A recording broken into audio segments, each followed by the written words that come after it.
Get out! Get on the ground! The moment Michael Benanti went flying out of a moving SUV, he landed in a whole lot of trouble. Police say he's the criminal mastermind behind as many as 4 plots to rob banks using terrorized bank employees. Today, in a Crime Watch Daily exclusive, Benanti is telling us his side of the story.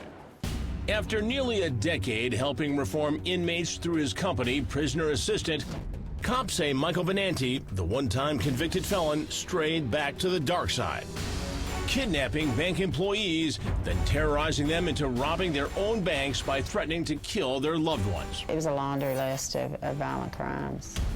But Benanti says not so fast. He claims he's a victim too. Set up by his old prison buddy, Brian Witham.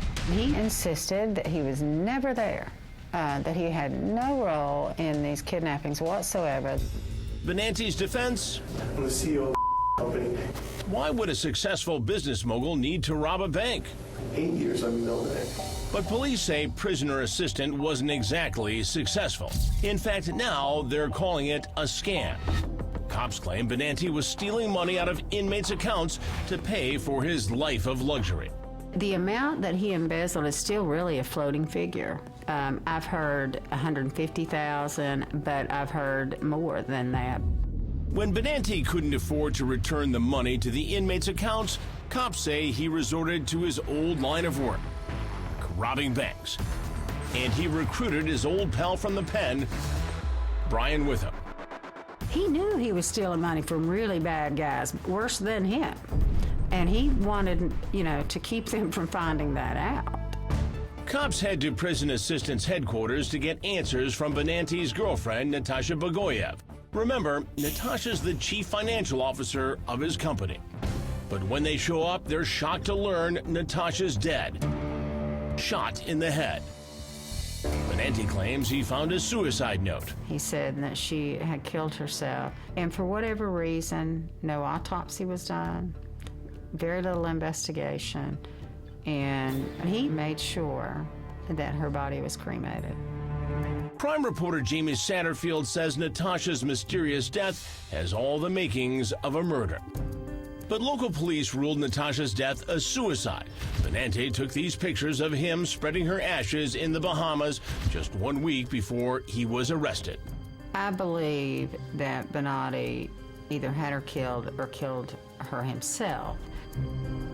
Benanti claims it was his depression over Natasha's suicide that pushed him to reunite with Witham in that Smoky Mountain cabin. He still swears he had no idea Witham was back to his old tricks of robbing banks. But cops were about to prove that was a lie, with a little help from Benanti himself. When cops confiscated all the evidence from inside that cabin, they find a picture of what appears to be a random bank in South Carolina. But look what happens when cops enlarge the picture.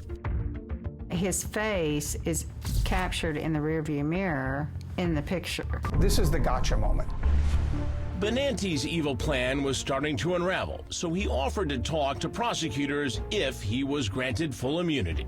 He's a career criminal. He knows how this works. The first one to talk is the first one to walk.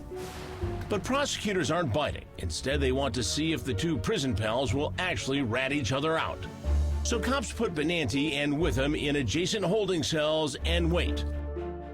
But it's not the outcome they're expecting. He staged his own suicide.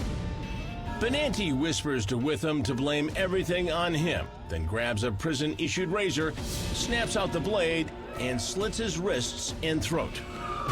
Benanti is rushed to the hospital in dire condition. And Witham obeys his best friend's dying wish and snitches, saying Benanti concocted the whole thing. Brian Witham immediately began cooperating. There was just one fatal flaw with letting the dead guy take the fall. Benanti lived. By the time Benanti is able to talk, it's too late. Witham's testimony is damning enough for the judge to throw the book at Benanti. It was 4 life sentences, plus, in the event he somehow lived through 4 life sentences, another 155 years. Witham cops a plea and is sentenced to much less, 30 years. These two thought they had it all figured out. They were going to be the next Bonnie and Clyde. and they became the not-so-dynamic duo. If I wasn't Michael Benanti that day, I would never have been arrested. Now in his first interview since he was sentenced to life behind bars, Benanti speaks exclusively to Crime Watch Daily. What I can tell you is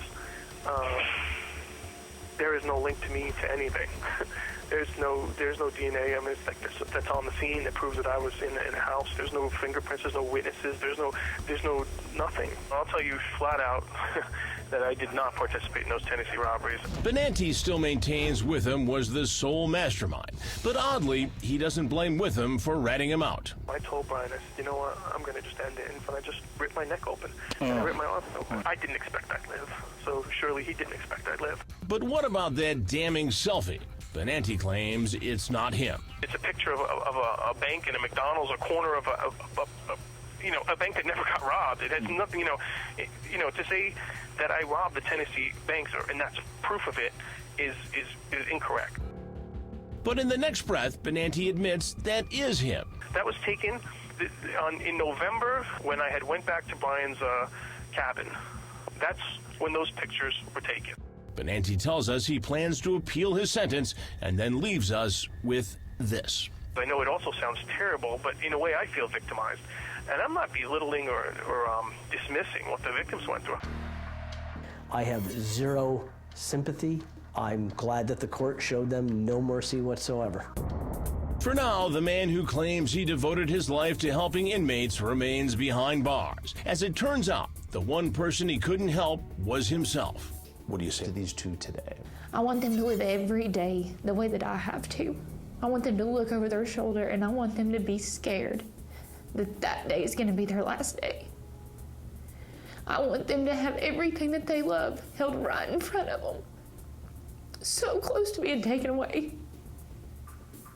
That's what needs to happen.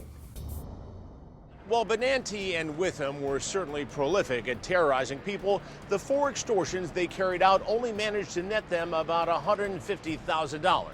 That money was never recovered. I'm Chris Hansen. If you like this story, make sure you tune in every day to Crime Watch Daily. You can find where the show airs in your city at crimewatchdaily.com. Watch it live or record it on your DVR and watch it at night. And to all those criminals out there, remember, we are watching.